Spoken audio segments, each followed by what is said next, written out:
welcome back to the channel. So before we begin the video today, I just want to remind everyone to go ahead and like and subscribe. Comment down below. Check the description of this video and all the other videos on my channel if you're in a position to help the channel grow in any way. I have links there for my Patreon, Teespring, and several other support links, as well as the usual advocacy links. With all that out of the way, folks, thank you for watching today, and let's get on with the video. Hi, folks, and welcome back to the channel. So, as I told you before, I just started a new job, so my uploads have been more sporadic than I intended, and much more than what they usually are. I'm working for a company called Dollar General. It's a small, it's more than a convenience store, but it's a mini Walmart if you don't have them in your area. And we're setting up a new store, and we've been trying to get literally every item in the store in the last month. And get it all put on the shelves where it's supposed to be. And it's pretty rough. So I just haven't been able where I could make videos. So this is gonna be the next video in our top 5 series. This is 1983. As you can tell by my voice, I've been a little bit sick the last little bit. I'm hoping my voice holds out for this. So we're going to give this a shot. But this is our top 5 videos from top 5 movies from 1983. Alright, so we're going to start off with our special mention. Our special mention for 1983 is a little Canadian film called Curtains.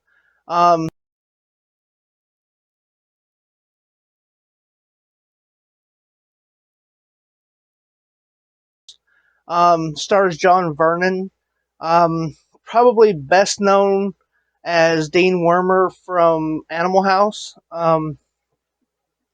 Several other movies too. He was in Killer Clowns from Outer Space and just a ton of 70s and 80s movies.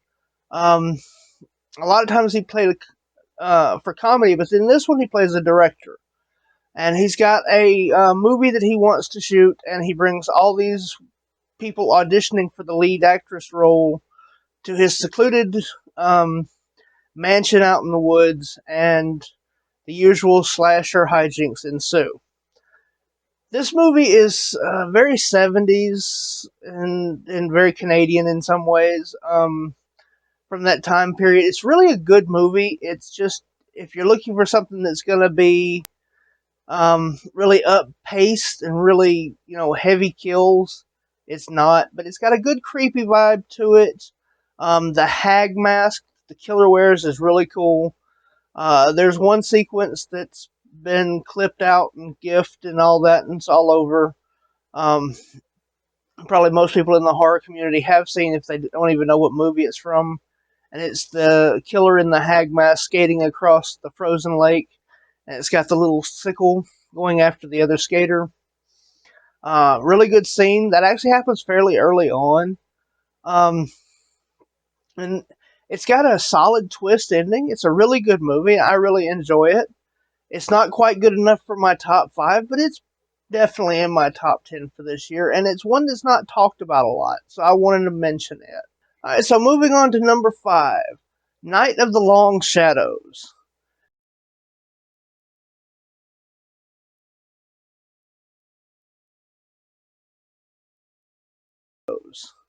This movie is, if you're a fan of old school 60s horror movies, the gothic horror, the British horror, the classics.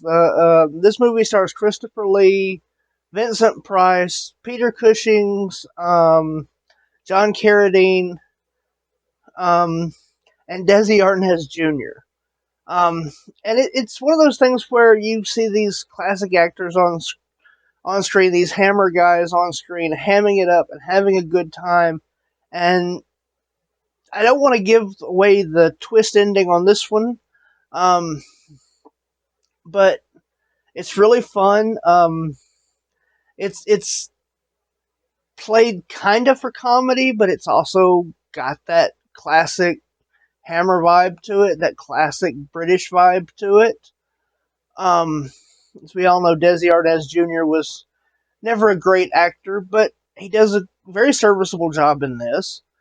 He plays a writer who bets his publisher that he can write a great American novel if he chose to, instead of the trashy pulp novels that he does write. It's been a while since I've seen it. I think he does actually romance novels, but it's one of those, the cheap, that type of novel versus the Gone with the Winds and uh, the classic type stuff, um, or even the stuff beyond that. But you know what I mean.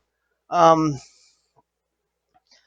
so he goes to this secluded mansion in Wales, and is going to write this book in 24 hours, and um, hammer hijinks ensue. And there's a nice twist ending.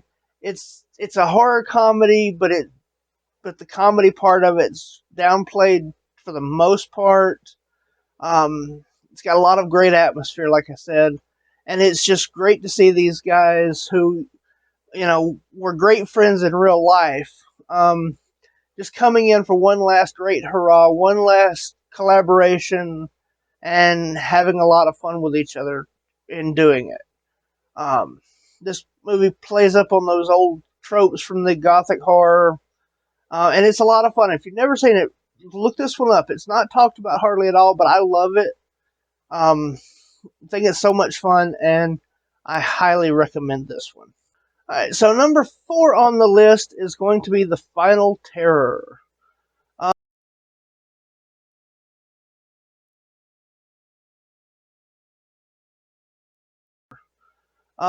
This is one of those little oddball movies. It's one that I had never heard of until, maybe 4 or 5 years ago when it came up in a Facebook group. It has Daryl Hannah in it. It has Mark Metcalf in it, who's probably a facial recognized, but not necessarily a name you'll know. He played the father and the teacher in several of the Twisted Sister videos in the 80s.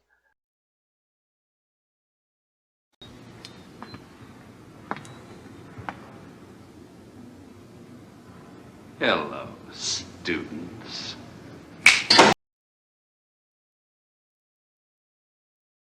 Probably his most famous role is Niedermeyer in Animal House. Um, 2 Animal House references on this list, no less.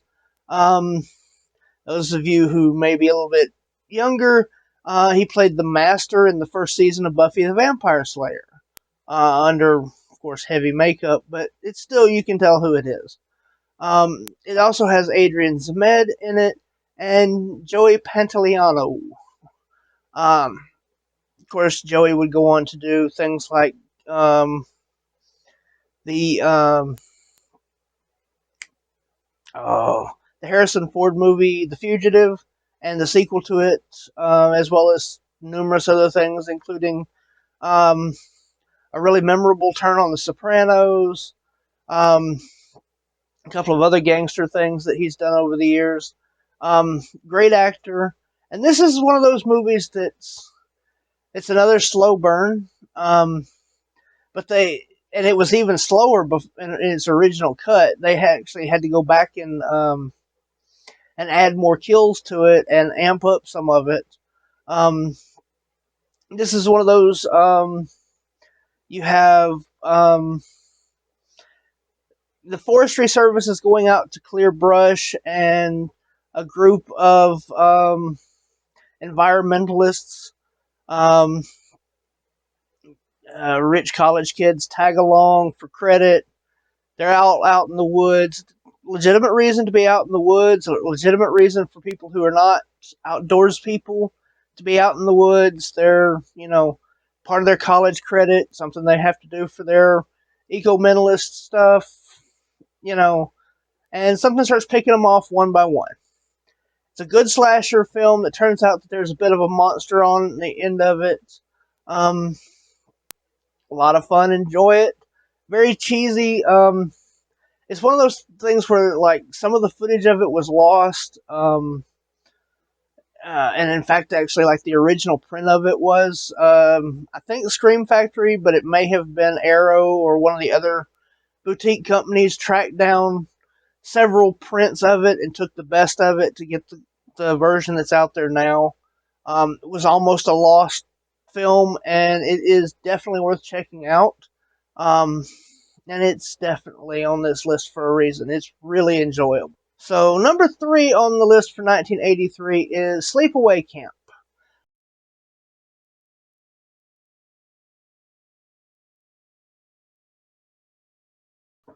All right, so number 3 on our list is Sleepaway Camp. Um, Sleepaway Camp is a unique and very twisted um, Friday the 13th knockoff. There's no other way to put it. It's a camp slasher um, mystery killer with a twist ending that comes out of nowhere. If you don't know it, if you've never seen this movie, and you don't know the twist ending on it, and you don't know the story with Angela, this one's one that's out there. Um, Felissa Rose as Angela, Mike Killen as Mel. Checking my notes. Robert Earl Jones, who's of course James Earl Jones' father, um, has a small little cameo in it. There's definitely some hints that things in this camp are a little bit off even before this bunch gets there, and things go from just being creepy summer camp and into slasher territory. But this movie is a lot of fun. This movie has got an ending that is infamous. And a lot of people say that the ending of it is the only reason that this movie is even remembered. But I disagree. I think this movie is a lot of fun. Um, uh, the ant character in it is seriously out there. Um, the fact that most of there are actually kids at camp. It's an actual working camp. It's not like the counselors coming in to set up the camp. There's actually kids there. It actually kills some of the kids in it. Things like that that just weren't done. Things like that you didn't put the kids in danger. It was always some reason that the young adults were there by themselves, the late teens were there by themselves, kind of thing. And this movie crossed that line. And then when it gets to the end of it, if you've never seen it, you're in for it because this one's a wild ride. That one is definitely number 3 on my list. So number 2 on my list for 1983 is going to be Psycho 2.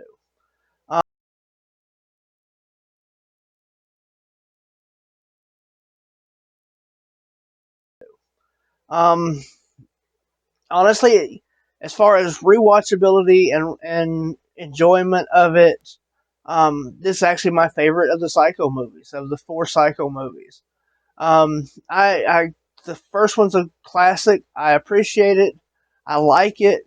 I understand what it did and where it took us, and the ground that it broke for its time. But as far as sitting down and watching it, for me, the original is a classic, but it's not. It's just not a movie that I overly enjoy watching. Um, Certain elements of it I do, but for the most part, I appreciate it. And I definitely respect it and what Hitchcock did with it. But for my money, Psycho 2 is the best one in the franchise. Um, Anthony Perkins is on point with his portrayal of the Norman character. The arc that the Norman character goes through in this movie is portrayed incredibly well by Perkins. Plus, you have um, Dennis France's character in it. You have the sister Lila returns, played by the original woman um, who played her, or the woman who played her in the original. Um, you have the Meg Tilly's character in it. You have again a twisted ending on it that really gives you such an insight into the mind of Norman Bates and everything that he went through, what his mother did to him, much mentally, much more than what he did to victims. This is really a character study. It's really well done.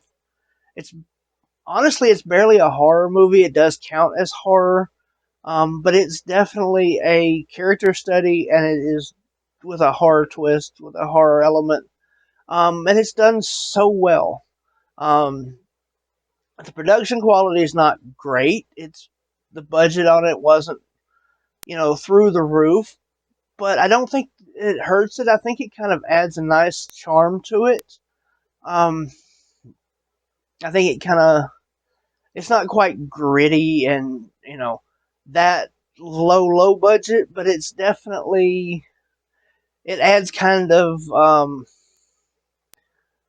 a documentary feel at times to it. Uh, the way that the characters and the events play out, um, and you can see how you know the highs and lows that Norman goes through and what everybody around him does to him, and how things would be different if it wasn't for the people around him and the way that they treat him. Um, it's just an all around really good movie, and I enjoy it, and it's my second favorite of 1983. So, number one for 1983 is going to be Christine.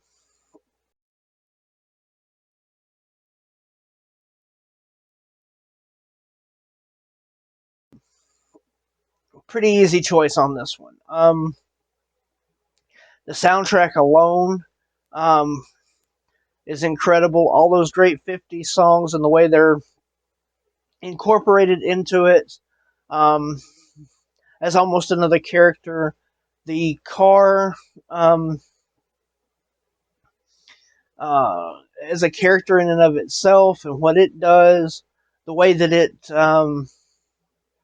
the obsession between the Arnie character and the car, and the symbiotic nature of their relationship.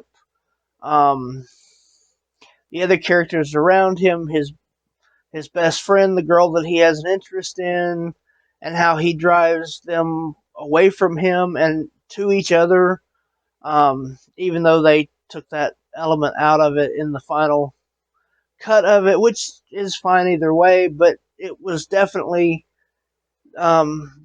that the Arnie character drove them together to stop him, to stop the car.